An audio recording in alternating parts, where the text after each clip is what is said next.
Eu sou pastor somente há 47 anos. E ao longo desses 47 anos de trabalho no ministério, temos observado muitas coisas e muitas transformações dentro do contexto evangélico.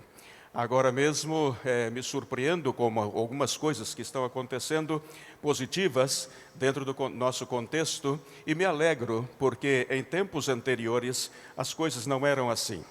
Eu me lembro quando era criança e adolescente, era um pecado mortal jogar futebol. Eu me lembro disto. Eram os pastores, alguns deles diziam que era o ovo do diabo, a bola. E hoje nós estamos orando e pedindo ao Senhor um pastor que seja treinador de futebol para que possa ajudar-nos ali em Sevilha. Porque queremos plantar 9 congregações mais. Atualmente a nossa igreja tem 9 congregações, porque organizamos 3 filhas neste tempo, e agora temos somente 9 congregações na Espanha e uma na Alemanha, mas a verdade é que o nosso projeto até 2018 é plantar outras 9 congregações. Por isso necessitamos muito de obreiros e necessitamos de pessoas que tenham realmente o espírito missionário e queiram ajudar a plantar igrejas na Espanha. Vocês vão conhecer hoje uma realidade dramática, dolorosa e que nos impulsa a caminhar de joelhos pedindo ao Senhor as suas bênçãos sobre o país chamado Espanha. Eu gostaria que os irmãos orassem por isto, né? Este é o nosso propósito, nosso projeto se chama Pie. Pie em espanhol significa pé, né? Pé. E Pie significa também para nós plantando igrejas em Espanha. E o nosso texto para este novo projeto é o texto que diz assim: onde pisar a planta dos seus pés será terra conquistada. Assim que estamos trabalhando nesta direção. Quero contar um pouquinho da nossa história para que possamos, então, depois realizar aquilo que temos que realizar nesta manhã. A verdade é que faz mais ou menos, quando eu tinha os meus 9 anos, 10 anos de idade, eu fui acometido de uma enfermidade incurável, uma enfermidade crônica que estava determinado à morte. E então, como não havia muitas soluções, eu fui deixando passar o tempo e os anos foram passando e esta enfermidade foi se agravando ainda mais e eu estou determinado a morrer a qualquer momento. Mas isto não me impede de realizar a obra. Eu fui acometido de uma enfermidade chamada, é muito conhecida hoje em dia, naquele tempo não. É uma enfermidade chamada missionitis crônica. Missionitis crônica. Conheciam essa enfermidade? Pois é isto. Missionitis crônica significa apaixonado e enfermo pelas missões. Isso significa que desde a nossa 2ª e 3ª infância, Deus já havia estado separando a nossa vida para um propósito muito especial. E eu contei no dia de ontem, me parece, não é? No dia de ontem, contei ali a minha experiência na outra conferência que tivemos. Eu me lembro quando era pequenino, quando tinha os meus 9, 10 anos, eu pedi ao meu pai é pastor também, pedi ao meu pai para que ele me desse uma caixa de sapatos, para engraxar sapatos nas ruas, para conseguir dinheiro para as missões. Eu queria comprar a minha Bíblia, eu mesmo. E disse-lhe ao meu pai: papai, dá-me uma caixa de sapato, e eu quero comprar a minha Bíblia e quero ofertar para missões. Meu pai disse: você não tem necessidade de fazer isto? E então um vizinho meu disse: não, eu vou te dar a caixa. E me deu a caixa de sapatos. E com isto eu pude ir ganhando meu dinheirinho para as missões e também para comprar a minha Bíblia. Depois eu fui progredindo na minha vida profissional. Passei a ser catador catava, como se diz, garrafas,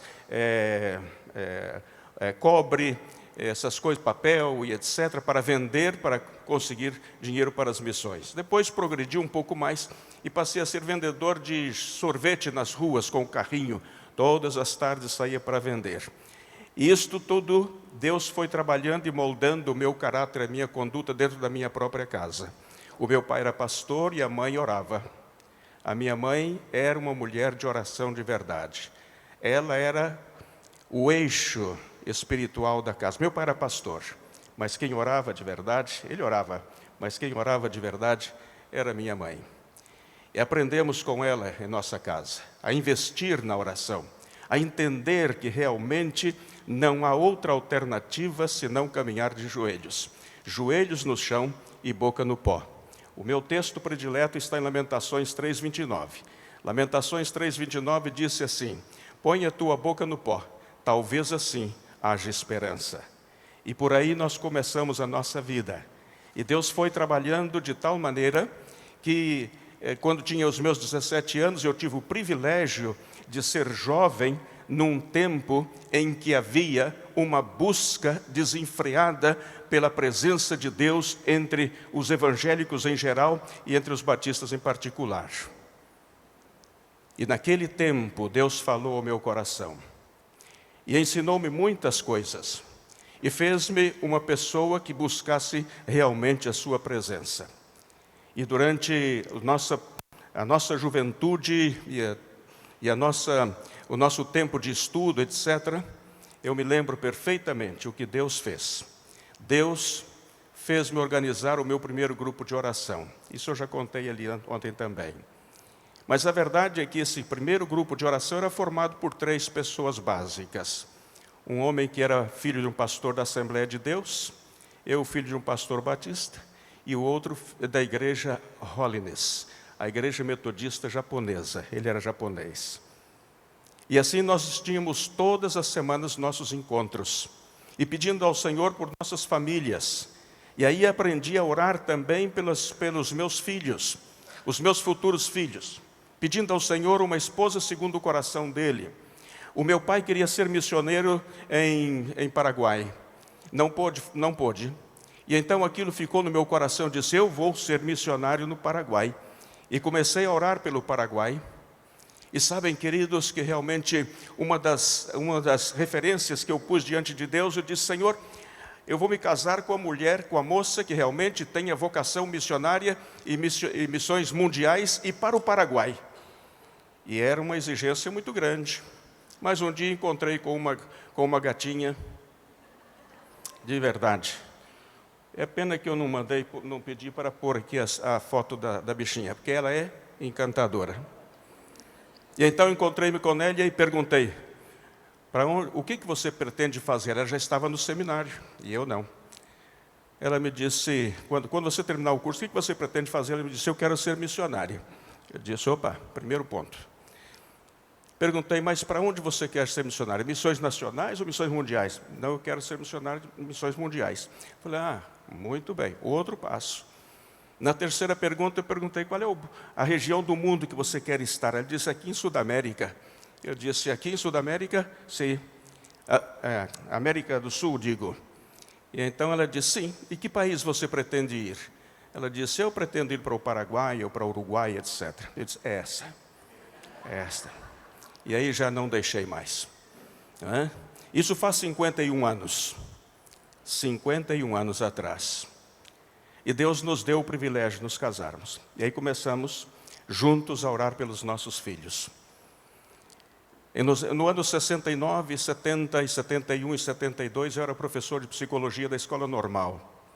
E ensinava aos meus alunos naquele tempo que começamos a educar uma criança 25 e 30 anos antes do seu nascimento. 25 e 30 anos antes do seu nascimento. E alguém pergunta: como é possível educar uma pessoa 25 e 30 anos antes do seu nascimento? É muito fácil. Hoje já não é teoria, é prática. É que quando você está educando o seu filho, você já está educando os seus netos. Porque a maioria daquilo que os seus filhos vão aprender dentro da sua casa é o que eles vão ensinar aos seus netos amanhã. E hoje, quando ouço os meus filhos dizendo: papai, tudo aquilo que aprendemos dentro da nossa casa é o que nós ensinamos aos nossos filhos. Eu tenho só 4 filhos. Que pena. Eu agora olho para trás e digo: podia ter 12, mas só tenho 4. Deus me deu 4 joias preciosas. E começamos a orar por eles antes de nascer, Porque eu entendo que o celeiro de missões, o celeiro de missionários, está no ventre das mulheres santas. As mulheres que são consagradas ao Senhor, nos seus ventres levam aqueles que serão os missionários amanhã. Eu louvo a Deus pela minha mãe, porque desde o tempo em que estava no seu ventre, ela já estava orando por mim. E nós fizemos o mesmo. E particularmente criado o hábito de estar todas as madrugadas, 3 e 4 da manhã, orando, intercedendo pelos meus filhos ao longo de todas as suas vidas até agora. É uma obrigação que eu tenho diante de Deus. Eu me lembro que quando nasceu meu filho mais velho, pusemos um nome bonito, simpático, porque nós somos muito criativos em nossa casa. Pusemos o nome dele de Rawlinson. E eu dizia: Senhor, abençoa o Rawlinson, salva o Rawlinson e chama-o para o ministério. Nasce a nossa filha, que é uma tica preciosa, e demos-lhe o nome de Rauliane. Vê como somos criativos? Rauliane. E então era: Senhor, salva o Rawlinson, salva a Rauliane. E nasce o terceiro filho e pusemos o nome dele de Halderson. Halderson. E então era: salva o Rawlinson, salva a Rauliane, salva o Halderson. E nasce o quarto filho. E aí eu já tinha um nome preparado, seria Halterson. A minha mulher disse: se você puser esse nome, eu peço o divórcio. E eu, por amor ao meu casamento, disse-lhe: então você escolhe o nome. Ela disse: Elton Rangel Júnior. Vê como somos criativos. E assim nós temos a nossa família.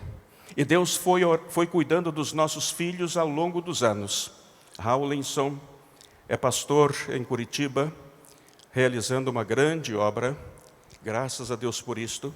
Rauliane é casada com um pastor americano nos Estados Unidos, ministra de música, professora na universidade.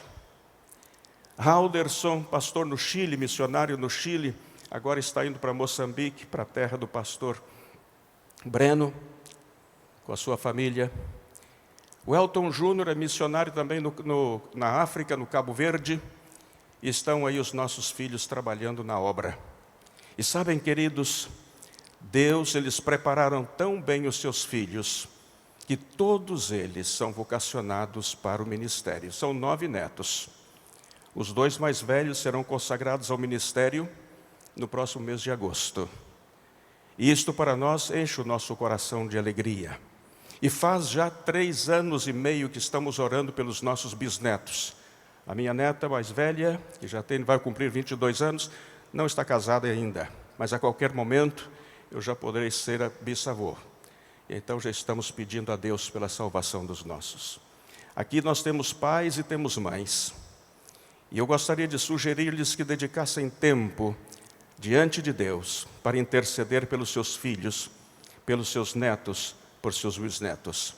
Porque dá certo e acontece tudo segundo a determinação do Senhor. Esta é uma das primeiras palavras que eu gostaria de deixar com os irmãos. Realmente, de um ventre santo, não deve sair almas para povoar o inferno, mas para povoar os céus. Isto nós devemos pôr na nossa cabeça. Se você tem um ventre santo, se o seu marido tem um ventre santo, não devem produzir almas para povoar o inferno, mas para povoar os céus. E isto vai depender dos seus joelhos. Os joelhos são a principal arma que nós temos para tornar-nos mais que vencedores em Cristo Jesus. Andar de joelhos diante de Deus. Esta experiência foi a experiência de Jesus, a experiência de Paulo, a experiência de Pedro, a experiência de Abraão, de Salomão, de tantos outros personagens que a Bíblia nos apresenta. E agora, depois de trabalharmos no Brasil 5 ou 6 anos, fomos para o Paraguai no ano 75, fomos para o Paraguai e ali começamos o nosso trabalho como missionários. E durante todo este tempo que estivemos ali no Paraguai, os 3 anos, Deus nos abençoou abundantemente. Temos muitas histórias para contar. Minha filha me disse: papai, depois que você passou a ser velho, depois que você envelheceu, você virou um contador de histórias.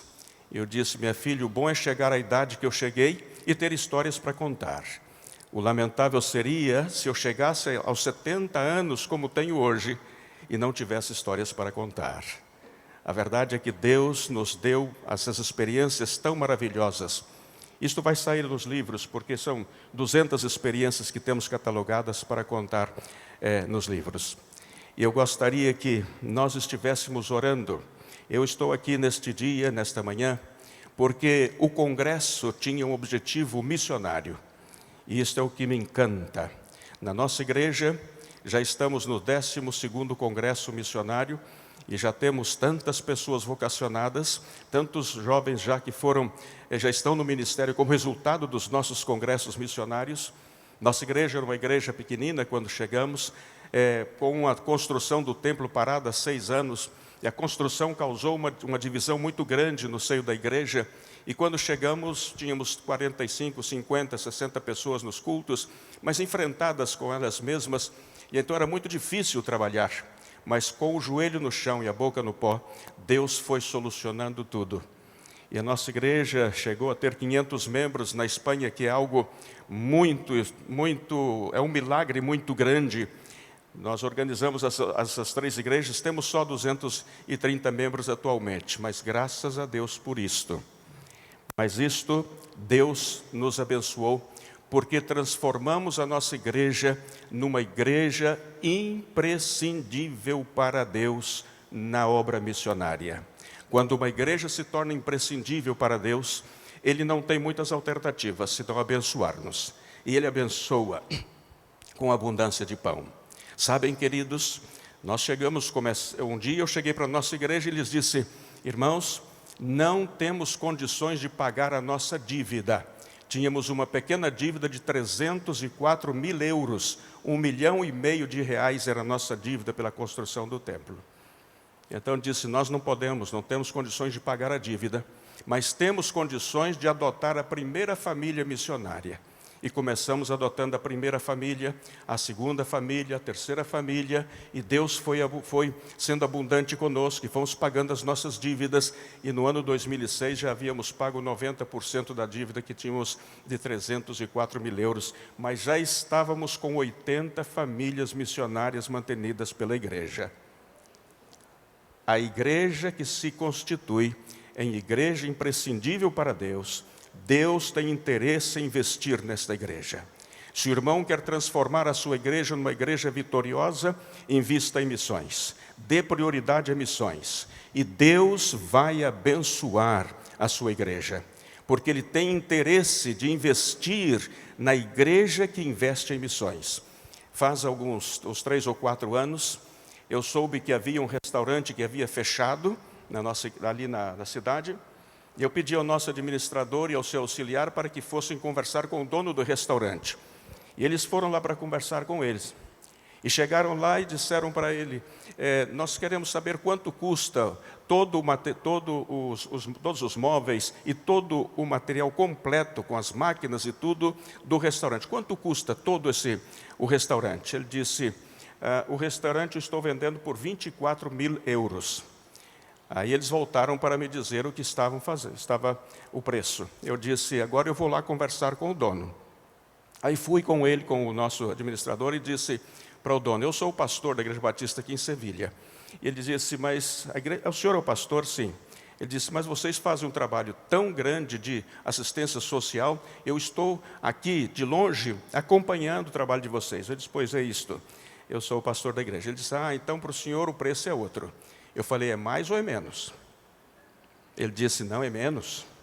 E começou a pensar, e disse-me: estas casas que o senhor vê aqui, casa de comércio, aquele comércio, essas casas são todas minhas. Eu não preciso de dinheiro. Então vou fazer um preço para o senhor, que o senhor tem que comprar todo o restaurante. Aí eu disse: qual é o preço? Ele disse: eu vou vender para o senhor por 5 mil euros, e o senhor vai pagar 500 euros por mês. Está bem assim? Eu disse para ele: dá-me a chave. Ele falou, está aqui a chave, o senhor pode entrar lá no armazém e tirar tudo que o senhor tiver. Cheguei na igreja e disse, irmãos, compramos o restaurante. Agora, por que Deus nos vendeu com um preço menor, uma rebaixa de 19 mil euros? Deus fez isto conosco, sabe por quê? Porque Ele é inteligente. Ele sabe que esses 19 mil que nós não vamos pagar no restaurante, esses 19 mil vão para missões. E mandamos os 19 mil para missões. E Deus nos abençoou ainda mais. Com esses 19 mil podemos comprar uma casa na Índia. Comprar uma casa na Índia, para ter um seminário, para formar pessoas dali, da mesma terra. E eu fui à Índia para assistir a primeira formatura dos primeiros missionários autóctones. E que emocionante foi, ao entrar naquele lugar e ver a alegria daqueles homens e mulheres que haviam saído do hinduísmo, do budismo, do islamismo, e até do ateísmo, e se converteram e agora estavam sendo já nomeados como nossos missionários. Deus é assim, Deus é imprevisível, quando nós somos imprescindíveis para Ele na obra missionária. Assim que minha recomendação de alguém que já tem alguma experiência na obra missionária, transformem as suas igrejas em igrejas imprescindíveis. Colaborem com as missões. Nós temos hoje uma fundação. E com esta fundação estamos em 19 países, plantando igrejas em 19 países diferentes, cada país com um projeto específico. Por exemplo, no Níger, há alguém aqui que esteve no Níger, ou ontem estava conosco, e no Níger nós temos um projeto encantador, que se chama Costurando Sonhos. Costurando Sonhos. O que é isto? Compramos as máquinas, compramos o material e as mulheres estão trabalhando, aprendendo a costurar para sustentar as suas famílias. Tudo isto porque desde Espanha, uma igreja se converteu numa igreja imprescindível para Deus. E agora sim, Espanha. E vejam a realidade de Espanha. Os irmãos poderão dizer, mas como preocupar-se com missões mundiais, atender a tantos países, Burkina Faso, Níger, Nigéria e tantos outros países, em 4 dos 5 continentes temos missionários. Como atender os missionários fora se a Espanha é um país extremamente necessitado? É que a obra missionária, ela é assim. Nós temos que realizá-la em todos os seus sentidos. Missões locais, missões regionais, missões nacionais, missões mundiais, tudo isso temos que fazer simultaneamente. O que diz a Bíblia? O que diz a Bíblia? Judeia, Samaria e até o fim do mundo. Isso é o que nós temos que fazer. E é o que nós estamos fazendo. Então, Espanha é um país amado por nós. Gostamos e amamos a Espanha. Mas aí está, porque nós ainda estamos ali na Espanha. Fomos por 4 anos e já estamos 19 anos trabalhando ali. E a verdade é que os irmãos vão conhecer um pouco dessa realidade. Pode passar. Um pouco dessa realidade, né? A Fundação Paixão e Compromisso é um ministério de apoio às nossas igrejas. Plantando igreja, o nosso projeto, plantando igrejas em Espanha. Pode passar.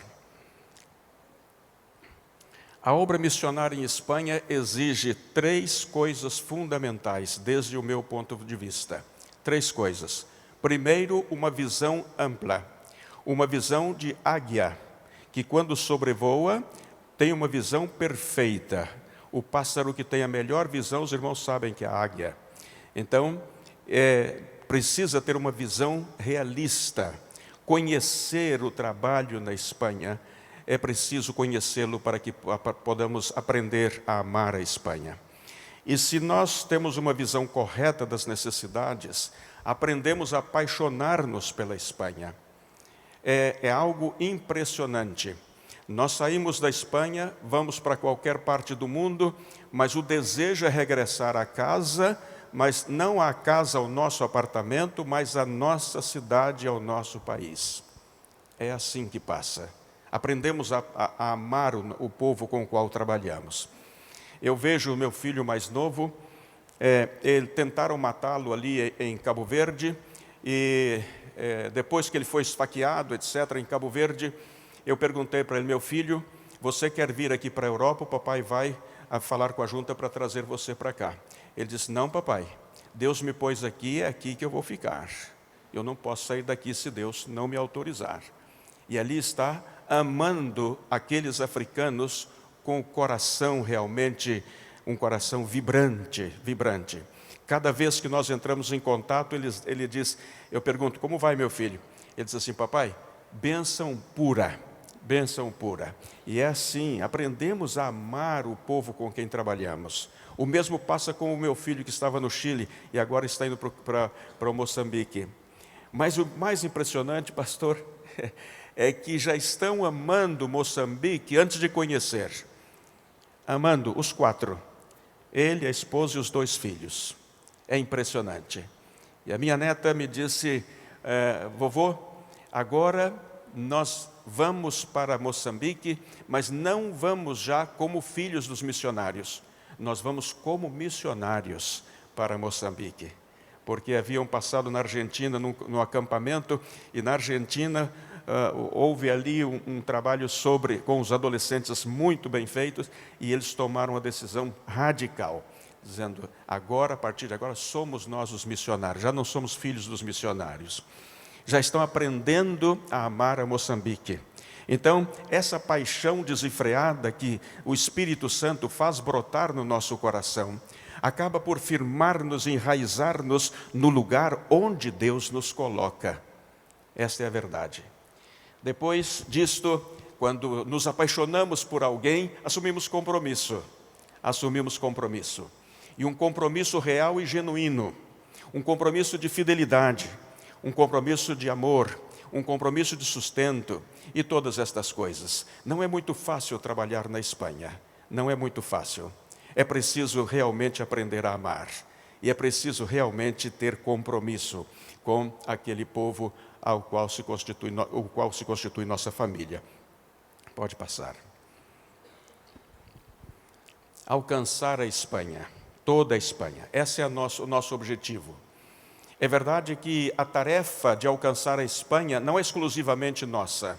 Nossa como família, como esposa, como minha esposa e eu. Não. Esta é uma responsabilidade dos evangélicos que estão em Espanha. A população atual da Espanha é cerca de 46 milhões de habitantes. Já tivemos mais, mas agora os imigrantes estão retornando porque a Espanha entrou numa crise sem precedentes na nossa história recente. Muitas dificuldades, muitas lutas. Para que os irmãos tenham uma ideia, a nossa fundação tem que distribuir cada mês, nós distribuímos a média de 35 a 40 mil quilos de alimentos e depois roupas, calçados e todas estas coisas. Nós temos ali um trabalho amplo de assistência social. E sabe o que passou enquanto eu estava nos Estados Unidos no mês passado? Uma loja de sapatos, a mais importante da Espanha, fechou. Faz mais ou menos uns 20 dias. Fechou. E sabe o que aconteceu? Eles deram para a nossa fundação 60 mil pares de sapatos. 60 mil pares de sapatos. Já mandamos quase 12 mil para a Guiné Equatorial. Agora, quando eu regressar à Espanha, vamos fazer um trabalho, vamos apontar para onde vamos mandar os pares de sapatos. Mas temos um obstáculo.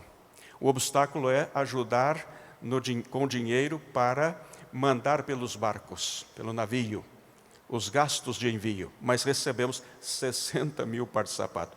É sapato para ninguém botar defeito, não é? Aqui temos tantos jovens, tantos adultos.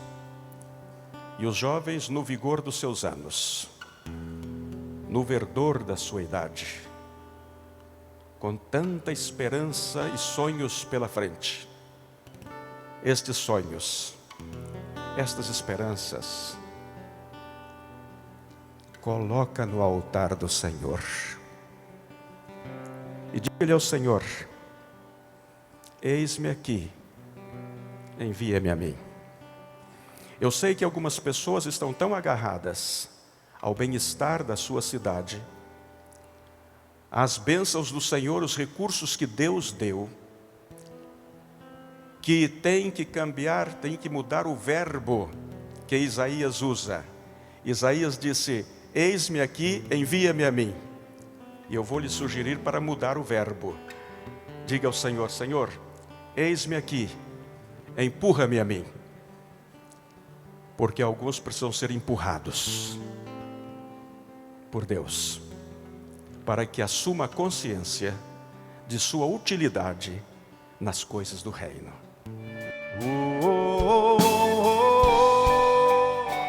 Eis-me aqui,